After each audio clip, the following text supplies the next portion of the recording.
Hello friends, இது ஒன்றும் புது வீடியோ கிடையாது. ஏற்கனவே போட்ட ரவுண்டாஸ் கிக் தான். அதனுடைய அட்வான்ஸ் லெவல், ஒரு ஃபைட்டிங்க்கு எப்படி அட்வான்ஸ் முக்கியங்கிறத இந்த ஒரு வீடியோவை வச்சே நீங்கள் புரிஞ்சுக்கலாம்.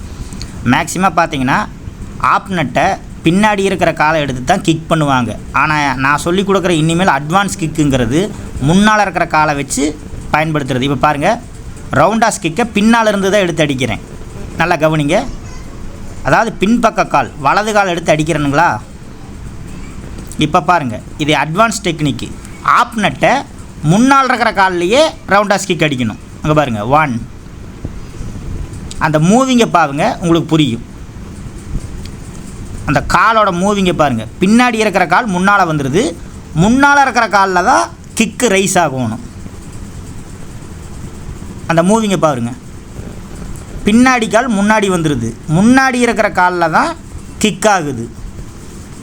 அதுதான் இந்த வீடியோவோட கான்செப்ட். இனி அட்வான்ஸ் கிக்குங்கிறது எல்லாமே உங்களுக்கு இப்படி தான் வரும். இந்த வீடியோவில் பாருங்கள், ப்ரூஸ்லியை முன்னாடி காலில் மட்டும்தான் கிக் பண்ணுவா. அப்படி புரியுதுங்களா?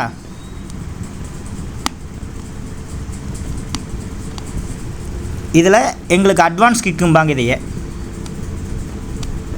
ஆப்நெட்டை ரொம்ப ஸ்பீடாக அடிக்கிறதுக்கு இந்த யுக்தி பயன்படுத்துவாங்க. ரவுண்டாஸ் கிக்கை முன்னாடி அடிக்கணும், அதாவது முன் வைத்த காலில். தொடர்ந்து ப்ராக்டிஸ் பண்ணுங்கள். நம்ம சேனலை சப்ஸ்கிரைப் பண்ணுங்கள் இந்த மாதிரி கும்ஃபு கண்டென்ட்டுக்கு.